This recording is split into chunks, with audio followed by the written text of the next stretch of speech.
Hello, আমি স্বাধীনতা। লাইফলি স্বাধীনতা ইউটিউব চ্যানেল এবং ফেসবুক পেজের নতুন আরেকটি ভিডিওতে সকলকে স্বাগত। তো এখন বাজে 8:45 আর এখন থেকে আমি তোমাদের সাথে নিয়ে ব্লগটি শুরু করছি। আশা করি আজকের ভিডিওটি তোমাদের খুব ভালো লাগবে। আজকে আমার প্রচুর কাজকর্ম, কারণ আজকে আমার ভাগ্নির শ্বশুরমশাই আর আমার বিআই মশাই প্রথমবারের জন্য আমাদের বাড়িতে আসছেন, তাই আজকে প্রচুর রান্নাবাড়ি। তো এদিকে আমি বাঁধাকপির তরকারিটা সেদ্ধ করতে বসিয়ে দিয়েছি আর একটা ব্যাটার বানাবো, সেই জন্য নিয়েছি আতপ চালের গুঁড়ি, ময়দা আর নিয়েছি সুজি। এটা নিয়েছি আতপ চালের গুঁড়িটি নিয়েছি 2 কাপ, ময়দা নিয়েছি 1 কাপ আর হাফ কাপ নিয়েছি সুজি, আর সামান্য লবণ দিয়ে এটাকে ভালোভাবে মিশিয়ে জল দিয়ে মেখে নেব। আর এটা আমি কিসের ব্যাটার তৈরি করছি বলো তো? এটা আমি তৈরি করছি পাটিসাপটার জন্য ব্যাটার। আর এইভাবে যদি তোমরা পরিমাপ আর পরিমাণ মেনটেন করে যদি পাটিসাপটার ব্যাটারটা তৈরি করো, তাহলে তোমাদের পাটিসাপটা কখনই শক্ত হয়ে যাবে না, ফেটে যাবে না, আর বিশেষ করে কড়াইয়ে লেগে যাবে না। তো দেখতে থাকো আমি কিভাবে রেডি করছি ব্যাটারটি। আর সিলভার কড়াইয়ে আমি ননস্টিক কড়াইয়ের মতো অল্প তেলেই সুন্দর পিঠে বানিয়ে দেখাচ্ছি তোমাদের। এটাতে একদম লেগে যাবে না। কিভাবে কড়াইটা রেডি করতে হবে সব কিছুই থাকছে এই ভিডিওতে। তো তোমরা ভালোভাবে ভিডিওটি দেখতে থাকো।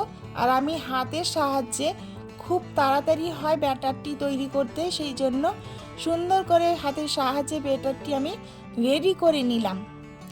আর এইভাবে ঘুরিয়ে ঘুরিয়ে যদি করা যায় তাহলে কোনো বুদবুদি থাকবে না, একদম স্মুথ হবে ব্যাটারটি। তো এটা আমার রেডি হয়ে গেছে। আর এটা এখন আমি 15 মিনিটের জন্য রেস্টে রেখে দেবো ঢাকা দিয়ে। আর এই দিকে আমার ভাত হয়ে যাচ্ছে। এই যে দেখো, ভাত চাপিয়ে দিয়েছি, সৌভিক স্কুলে যাবে সেই জন্য, সৌভিকের জন্য। তো ভাতটা নামিয়ে নেব। আর এদিকে কড়াইয়ে যে আমি বাঁধাকপির তরকারিটা চাপিয়েছি সেটা সিদ্ধ হলো কিনা একটু চেক করে নিই। তো দেখে নিই ঢাকনা খুলে সেদ্ধ হয়েছে কিনা। তো এই যে সুন্দর সেদ্ধ হয়ে গেছে দেখে মনে হচ্ছে। তো এখন এর মধ্যে দেব লবণ আর হলুদ দিয়ে সুন্দর করে আবার নাড়াচাড়া করে নেব। তো এই যে দিয়ে দিলাম হলুদ দিয়ে যে নাড়াচাড়া করে নিচ্ছি, তারপর এটা ঢেকে রেখে দেব। আর এই দিকে যেহেতু আমার ভাতটা নামিয়ে নিয়েছি আর খালি হয়ে গেছে জায়গাটা, তাই আরেকটি কড়াই বসিয়ে দিয়ে ভালোভাবে গরম করে নিয়ে তেল দিয়ে দিলাম। দিয়ে এখন দিয়ে দেব মুগ ডালটা। মুগ ডালটা ভেজে রান্না করলে খুব সুন্দর সুস্বাদু হয়, আর যদি ধুয়ে না রান্না করা হয় তাহলে ভালো হয়। তো সেই জন্য আমি ধুলাম না, এইভাবেই দিয়ে দিলাম। তবে এটি অবশ্যই পরিষ্কার করে রেখেছি। আমাদের যখন বাজার আসে ডালের বাজার, তো মুগ ডালটা আমরা কি করি, মুগ ডালটা হচ্ছে কুলোতে নিয়ে ঝেড়ে নিই, ঝেড়ে নিয়ে সুতির পাতলা কাপড় দিয়ে ডালটাকে 2 হাতে সুন্দর করে মুছে নিই, সুন্দর করে কচলে কচলে মুছে তারপর বয়ামে ভরে রাখি, যাতে হচ্ছে পরবর্তীতে না ধুয়েই রান্না করা যায়। তো যাই হোক, দিয়ে দিলাম জল দিয়ে। এদিকে আবার বাঁধাকপির তরকারিটা একটু দেখে নিচ্ছি যে কেমন সেদ্ধ হয়েছে, রং চলে এসে সুন্দর হলুদের। আর এখন দিয়ে দিলাম মটরশুঁটি কিন্তু বাঁধাকপির তরকারিতে খেতে সুন্দর লাগে, তাই অনেকেই তোমরা রান্না করো মটরশুঁটি দিয়ে। কিন্তু যেহেতু আজকে আমার বেয়াই মশাই আসে তাই মটরশুঁটি দিয়ে রান্না করছি, নইলে কিন্তু আমরা বাড়িতে সাধারণভাবেই রান্না করে খাই। আর এ দিয়ে তো ফুটে গেছে ডালটা, তাই আমি ডালের যে নোংরাগুলো বেরিয়েছে এইগুলো এখন আমি তুলে নিচ্ছি, তাহলে ডালটা দেখতে কিন্তু সুন্দর হবে। আর যেটা দর্শনধারী, আগে যে কোনো খাবারে দর্শনধারী হলে কিন্তু মানুষ পরে গুণ বিচার করবে সেটার স্বাদ কেমন। ঠিক আছে, আগে দেখবি যে না দেখতে সুন্দর হয়েছে মানে টেস্টি, এই হচ্ছে মানুষের ধারণা। তো এই যে আমার হয়ে গেছে প্রায়, এখন দিয়ে দিচ্ছি চিনি দিলে যে একটা গন্ধ থাকে বাঁধাকপি, সেই বাঁধাকপির গন্ধটা কেটে যাবে। আর আমার তেজপাতা কিন্তু একদম ভালো লাগে না, লোকের পাতে তেজপাতা পড়ুক এটা আমি চাই না, সেই জন্য তেজপাতাগুলো আমি যে রান্নাতেই ব্যবহার করি না কেন তুলে নিই। তো আমার বাঁধাকপির তরকারিটা কমপ্লিট হয়ে গেছে, তাই আমি একটা বাটিতে তুলে নিচ্ছি। এখন আমি এই সিলভারের কড়াইয়ে রান্না করব পাটিসাপটা, তাই কড়াইটাকে আগে রেডি করে নিতে হবে। তো আগে হচ্ছে সর্ষের তেল মেখে দিলাম, মাখিয়ে দিয়ে দিলাম একটু জলের ছিটে, ঠান্ডা জলের ছিটে দিয়ে এখন এটা পরিষ্কার কাপড় দিয়ে মুছে নিচ্ছি। এতে হচ্ছে কড়াইয়ে লেগে যাবে না, কড়াইয়ের তলায় যে লেগে যায় কি না পাটিসাপটাটা, সেটা আর লাগবে না। তো এই যে ব্যাটারটা দেখো কত সুন্দর হয়েছে, আর একটু ঘন হয়ে গেছে। তো এটাতে আর একটু জল মিশিয়ে নিয়ে ঠিকভাবে তৈরি করে নেব।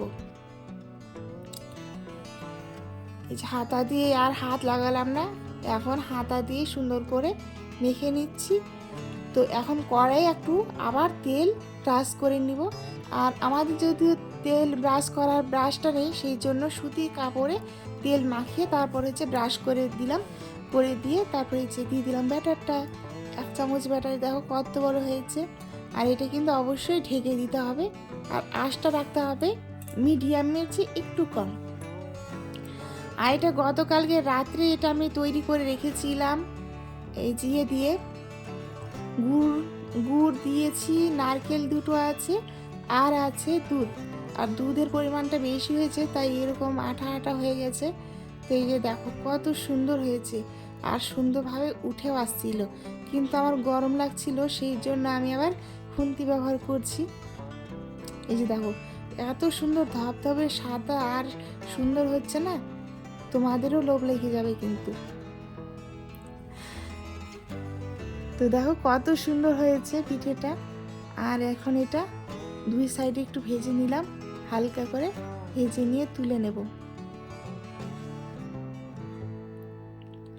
এখন এই যে থালাতে তুলে নেব।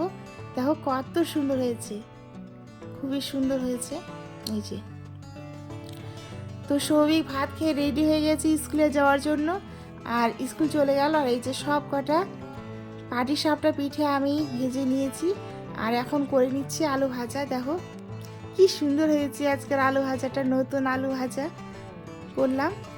আর এইদিকে আমার বিয়াই মশাই চলে এসছে, আর সৌভিকের বাবার সাথে গল্প করছে। তো দিয়ে দিলাম টিফিনে হচ্ছে বেগুনি ভাজলাম গরম গরম, আর পাটিসাপটা আর দুটো মিষ্টি। তো টিফিন খাইয়ে আমি আবার চলে এসেছি রান্নাঘরে। এখন আমি রান্না করছি খাসির মাংস। তো আমার রান্না কমপ্লিট, এখন খেতে দিয়ে দিয়েছি। আর খুব শর্ট টাইমের মধ্যে ভিডিওটা করেছি, অনেক রান্নাই তোমাদের সাথে আমি শেয়ার করতে পারলাম না। তো যাই হোক, অনেক কিছুই খাবার কিন্তু আমাদের আজকে হয়েছে।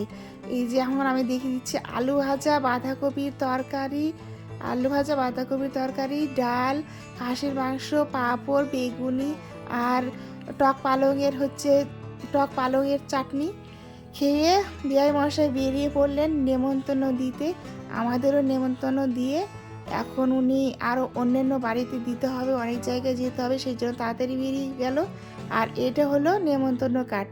তো বন্ধুরা, আজকের ভিডিওটা এই পর্যন্তই। সকলে ভালো থেকো, সুস্থ থেকো, নমস্কার।